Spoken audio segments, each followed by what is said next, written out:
এই জন্যই আমার আজকে যারা এখানে উপস্থিত আছেন তাদের কাছে বিনয়ের সাথে বলবো, আমাদের এই মানুষগুলোকে রক্ষা করতে হবে, আমাদের এই আগামী আমাদের সন্তানের যাতে ভালোভাবে রাখতে হবে সেদিকটা রাখতে হবে, আমাদের যাতে উন্নয়নের যে ধারাবাহিকতা আছে সেই ধারাবাহিকতা রক্ষা করতে হবে।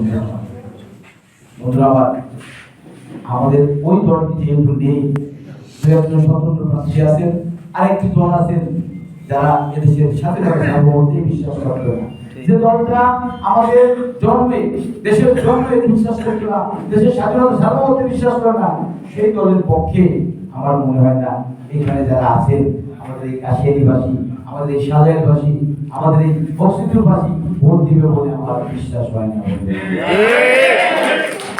এজন্যই আমি আপনাদের কাছে আবেদন করব, নিবেদন করব, স্বাধীনতার পক্ষের শক্তি জাতীয়তাবাদী দল বিএনপি প্রতিষ্ঠাতা শহীদ রাষ্ট্রপতি জিয়াউর রহমান একজন মুক্তিযোদ্ধা, উনি একজন সেক্টর কমান্ডার, উনি নিজে স্বাধীনতা ডাক দিয়েছেন, নিজে যুদ্ধ করেছেন, যুদ্ধ করে একটি স্বাধীন সার্বভৌম বাংলাদেশ আমাদেরকে উপহার দিয়েছেন।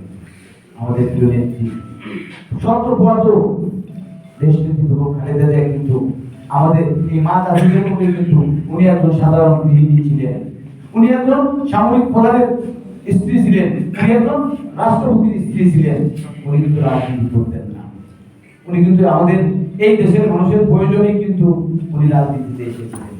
উনি দীর্ঘ 9 বছর শহীদ হোসেন মোহাম্মদের এরশাদের বিরুদ্ধে রাজপথে থেকে আন্দোলন সংগ্রাম করে আজকের যে সংসদীয় গণতন্ত্র, এই সংসদীয় গণতন্ত্র কিন্তু আমাদের প্রিয় নেত্রী সর্বপ্রথম দেশ নেত্রী বেগম খালেদা জিয়ার হাত ধরে গিয়েছিলেন। বন্ধুরা আমার, আপনারা দেখেছেন আমি নিজেকে ভাগ্যবান মনে করি, কি কারণে জানেন?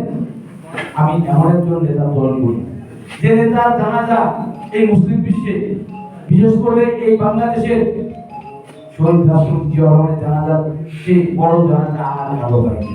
আমি এমন একজন নেতৃত্ব দল করি যে নেত্রী জানা যায় এই উপমহাদেশে কোন মুসলিম উম্মাহ, কোন মহিলা, নারী জানা যায় হয়নি।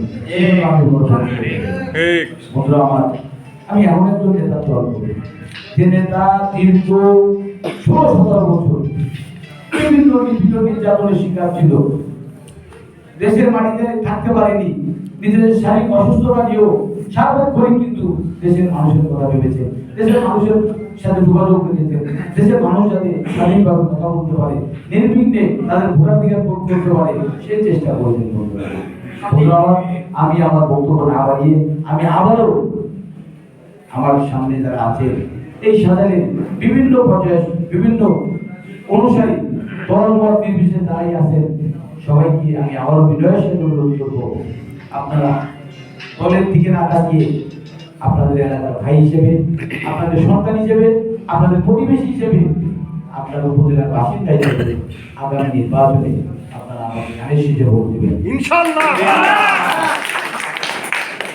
আমি আপনাদের পরিবারের একজন সন্তান হিসেবে থাকতে চাই, আমি আপনাদের ভাই হিসেবে থাকতে চাই, আমি আপনাদের উপজেলার একজন বাসিন্দা হিসেবে থাকতে চাই, আমি আপনার প্রতিবেশী হিসেবে থাকতে চাই। আমি আপনাদের কাছে নেতা হতে চাই না, আমি আপনাদের ছেলে থাকতে চাই, আপনাদের ভাতিজা থাকতে চাই, আমি ভাতিজা থাকতে চাই, আপনার প্রতিবেশী থাকতে চাই। এজন্যই আমি আমার বক্তব্য না বাড়িয়ে আবারও বিনয়ের সাথে বলবো, দল মতের ঊর্ধ্বে থেকে বিশেষ করে ওই দলটি কিন্তু আপাতত নেই, ওই দলের প্রতিক্রিয়াও নেই। আপনাদের আবারও অনুরোধ করবো, আগামী 12 তারিখ নির্বাচনে আপনাদের অনেকেই বলবে ভোট কেন্দ্রে যাওয়ার দরকার নেই। ভোট কিন্তু একটা পবিত্র আমানত, প্রতি 5 বছর পর পর আপনারা একটা ভোটের দেখি গুরুত্ব, সেটা আপনারা এখানে যারা আছেন আপনারা নিজেরাই অনুধাবন করতে পারবেন। 12 তারিখের ওই একদিনের একটা ভোট, আপনার ওই একটা ভোটের রেজাল্ট আগামী 5 বছর এই সাধারণ ইউনিয়নের মানুষ কেমন থাকবে সেটা নির্ধারিত হবে। আপনার ওই একদিনের ভোট আগামী 5 বছর আপনার সন্তানেরা কেমন থাকবে সেটা নির্ধারিত হবে। আপনার ওই একদিনের ভোট এই সাধারণের উন্নয়ন হবে কি হবে না সেটা নির্ধারিত হবে।